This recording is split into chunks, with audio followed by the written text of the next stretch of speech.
In this tutorial, I'm going to show you how to install Drupal 7 using your control panel account. The first thing you want to do is go to drupal.org, and once you're there, you want to go to the download page and click on Drupal project. We want to now download the 7.x-dev copy. This means it's the development copy of Drupal 7. They're constantly updating this and adding new patches to it. Once it is done downloading, all you have to do is extract the file using whatever tool you have. I'm going to just drag it onto my desktop.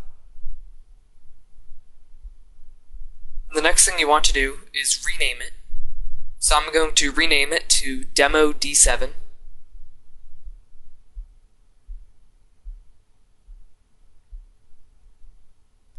The next thing I'm going to do is upload it to my server. Now there are many tools that you can use to do this, but my favorite is Fire FTP. It's just a Firefox add-on. So I'm going to connect to my web server. And now I'm going to upload Demo D7 onto a subdirectory. And this is going to take a little while, so I'm going to skip ahead here. Now that the files are all uploaded, we can go to the website at silverhosting.us/demod7.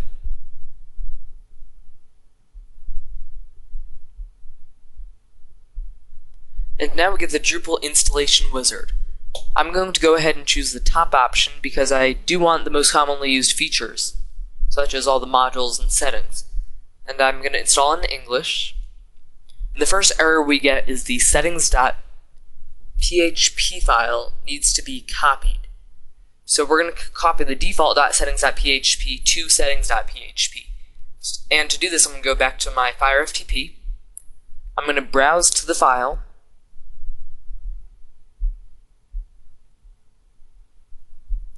And there it is. Now I'm going to download it to my computer. And I'm going to rename it to settings.php. Now this is a very easy step, and you don't have to go into the file, you just have to rename it and re-upload it. And now if you refresh the page, the error message will be gone, and you are on to the next step. The next step is creating the database. I'm going to use MySQL. To create the database, I'm going to go to my host monster account, and you would do this for however you get to your control panel. And you want to navigate to MySQL database wizard, or whatever equivalent that you would have. I'm going to create the new database.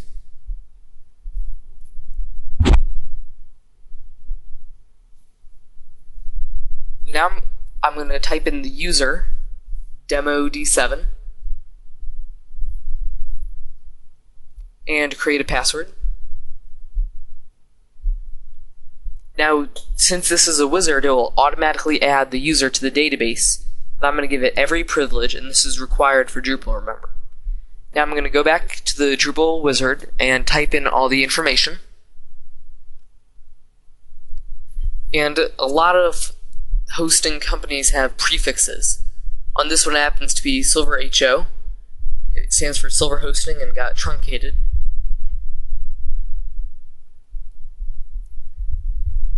And now it goes on to installing Drupal. Now this will take a couple of minutes. It goes through and installs every module that comes with the Drupal core.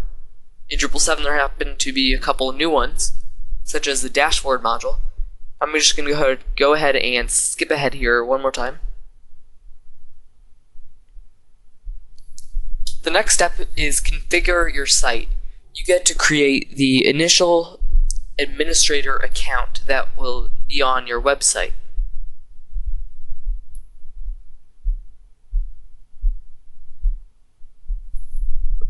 So I'm going to type in the site name, demonstration,